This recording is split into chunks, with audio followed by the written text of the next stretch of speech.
అక్క చెల్లెమ్మలు ప్రతి అక్క ప్రతి పిల్లలు అడుగుతా జగన్మామ ఉన్నప్పుడు క్రమం తప్పకుండా జగన్మామ 15,000 మా అమ్మకి ఇచ్చేవాడు అమ్మఒడి కింద. నువ్వు తల్లికి వందనం అన్నావు, మా ఇంట్లో 4 పిల్లలు ఉన్నారు, 60,000 మా ఇంటికి ఇస్తానన్నావు, ఎప్పుడు ఇస్తావు, ఎందుకు ఇవ్వడం లేదు అని చెప్పి అడుగుతా ఉన్నారు. పిల్లలు అడుగుతా ఉన్నారు, తల్లులు అడుగుతా ఉన్నారు, ప్రతి రైతు అడుగుతా ఉన్నాడు. వ్యవసాయం మొదలైపోయింది, వేగంగా నీకు వ్యవసాయం పనులు జరుగుతూ ఉన్నాయి. రైతు భరోసా సొమ్ము జగన్ ఉంటే వచ్చేది. నువ్వు 20,000 రూపాయలు ఇస్తానన్నావు రైతు భరోసా కింద, పెట్టుబడి సహాయం కింద. 50 లక్షల మంది రైతన్నలు ఇవాళ అడుగుతా ఉన్నారు, మా పెట్టుబడి సాయం కింద 20,000 ఇస్తానన్నావు, ఏమైందా డబ్బు అని చెప్పి రైతన్నలు ఎదురు చూస్తూ అడుగుతా ఉన్నారు. ఈరోజు అక్క చెల్లెమ్మలు పొదుపు సంఘాల్లో ఉన్న అక్క చెల్లెమ్మలు అడుగుతా ఉన్నారు, ఏప్రిల్లో పొదుపు సంఘాలకు 0 వడ్డీకి సంబంధించిన 0 వడ్డీ డబ్బులు కట్టాలి. మరి ఎందుకు 0 వడ్డీ డబ్బులు మాకు ఎందుకు కట్టడం లేదు అని అక్క చెల్లెమ్మలు అడుగుతా ఉన్నారు. చదువుకుంటున్న పిల్లలు అడుగుతా ఉన్నారు, ఆ అక్క చెల్లెమ్మలు అడుగుతా ఉన్నారు. ఆ పిల్లలు చదివిస్తా ఉన్న అక్క చెల్లెమ్మలు, మా పిల్లలు చదువులు పోతా ఉన్నారు, కాలేజీలు అడుగుతా ఉన్నాయి ఫీజులు కట్టమని చెప్పి, సర్టిఫికెట్లు ఇవ్వమంటున్నాయి, సర్టిఫికెట్లు ఇవ్వమని చెప్పి కాలేజీలు అంటా ఉన్నాయి. 2 క్వార్టర్లు 2 త్రైమాసికాలకు సంబంధించి విద్యా దీవెన ఇవ్వడం లేదు, ఎందుకు ఇవ్వలేదు అని, వసతి దీవెన ఎందుకు ఇవ్వడం లేదు అని చెప్పి తల్లులు అడుగుతా ఉన్నారు. మత్స్యకారులు అడుగుతా ఉన్నారు, మత్స్యకార భరోసా ఏమిటి అని చెప్పి.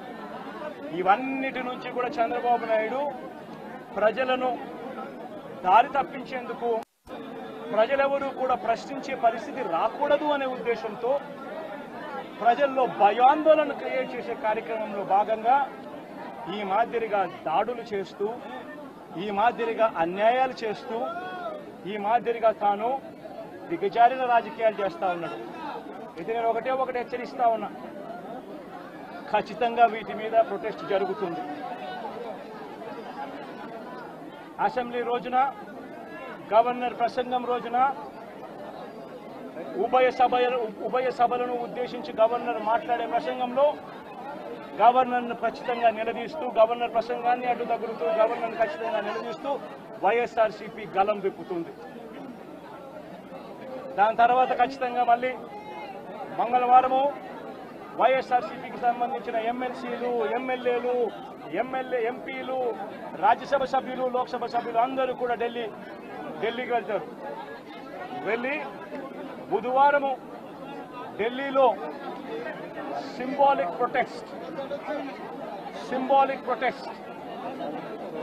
సింబాలిక్ ధర్నా ఢిల్లీలో చేసే కార్యక్రమం కూడా చేస్తాం.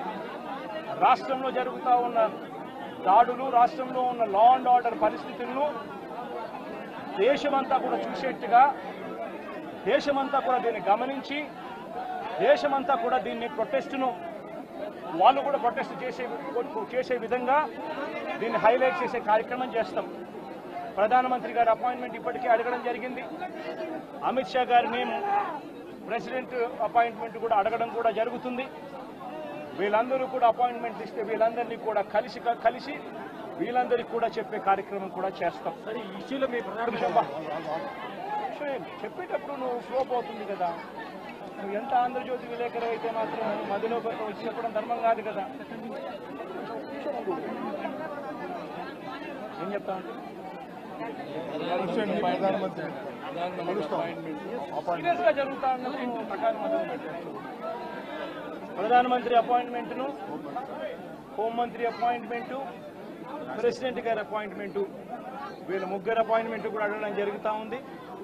వీళ్ళ ముగ్గురిని కూడా కలిసే కార్యక్రమం కూడా జరుగుతుంది. వాళ్ళ అపాయింట్మెంట్ ఇస్తే వాళ్ళని కూడా కలిసే కార్యక్రమం జరుగుతుంది.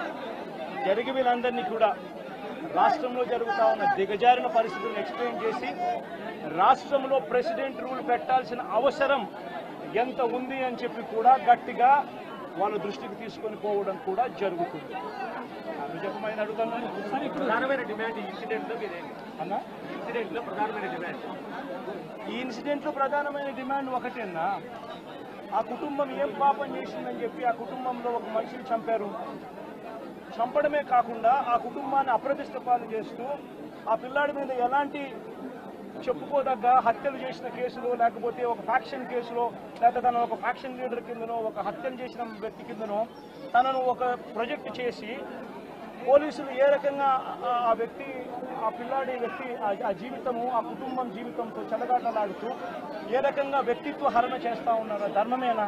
రేపు మీకైనా కానీ ఎవరైనా కూడా ఇదే మాదిరిగా చేసి మీరు హత్య కాబట్టి సింపతైజ్ చేయాల్సింది పోయి సింపతైజ్ చేయకపోగా మీరు హత్య రాజకీయాలు చేసే వాళ్ళు అన్నట్టుగా, మీరు ఫ్యాక్షన్ రాజకీయాల్లో ఉన్నట్టుగా, మీరు ఇంతకు ముందు ఏదో చేశారని చెప్పి తప్పుడు ప్రచారం చేసి ఆ తప్పుడు ప్రచారంలో భాగంగా మిమ్మల్ని చంపారని చెప్పి మీ మీద చేస్తే మీకు నచ్చుతుందా?